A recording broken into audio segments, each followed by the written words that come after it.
దృష్టి లోపాలను ముఖ్యంగా ఈ రోజున యువతకి దూరం చూపు కనిపించట్లేదండి. బ్లాక్ బోర్డ్ కనిపించకపోవటం, లేకపోతే ఇదివరకు 40 ఇయర్స్‌కి రావాల్సిన కళ్ళజోడు ఇప్పుడు 30 ఇయర్స్‌కే వస్తుంది. దగ్గర చూపు కనపడతలేదని. మరి ముఖ్యంగా ఈ రోజున మనందరం వరి అవ్వాల్సింది ఏంటంటే, స్కూల్ పిల్లలకు కానీ, కాలేజీ పిల్లలకు కానీ హై పవర్ వస్తుంది. దీనికోసం ఇప్పుడు ప్రత్యేకంగా ఆహార నియమాలను పాటిస్తూ ఉంటే లేజర్ ట్రీట్మెంట్స్ అద్భుతంగా వచ్చినాయండి మార్కెట్‌లోకి. ఈ లేజర్ అప్డేట్ అయిన తర్వాత లాసిక్ వచ్చిందండి. లాసిక్ అప్డేట్ అయిన లాసెక్ వచ్చిందండి. ఆ తర్వాత ఫెమ్టో సెకండ్స్ అని వచ్చిందండి. ఇది ఒక్కొక్కసారి. ఈ లాసిక్ అంటే light amplified stimulated emitted radiation అండి. ఈ కాంతి అంటే సరంగా చెప్పాలంటే కాంతి కిరణాలని కరెక్ట్‌గా ఒక పద్ధతిలో తీసుకొచ్చి, అంటే మనం చెప్పాలంటే ఒక సూర్యరశ్మి కిరణాలని ఒక భూతద్దం ద్వారా ఒక పేపర్ మీదకి తీసుకొస్తే పేపర్ ఏ విధంగా బర్న్ అయ్యిద్దో అదే పాలసీ, అదే కాన్సెప్ట్‌తో 2 కాంతి కిరణాలని తీసుకొచ్చి రెటీనా మీద ప్రయోగిస్తారు. ఉదాహరణకి డయాబెటిస్ మెలిటస్. ఈ డయాబెటిస్ మెలిటస్‌లో రక్తనాళాలు చిట్లిపోయి కంటి లోపల రక్తం కారుతుందండి.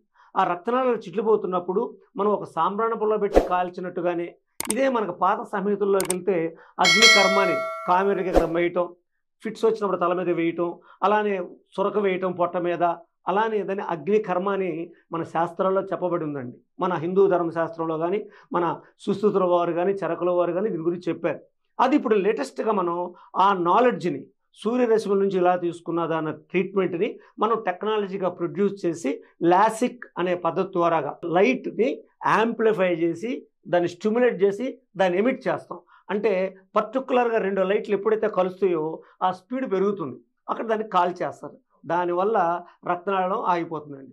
ఉదాహరణకి ఆపరేషన్లు చేసేటప్పుడు కూడా రక్తం కారుతున్నప్పుడు హీట్ థెరపీ అంటాం. 2 రాడ్స్ లాంటివి టచ్ చేయగానే రక్తం కారటం అయిపోతుంది.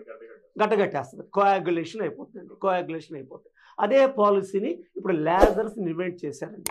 ఇవి ఇన్వెంట్ చేసి సుమారుగా 30-40 ఏళ్ళు పైన అయిపోయిందండి. ఫస్ట్ దాన్ని ఇన్వెంట్ చేసింది డయాబెటీస్ కోసం.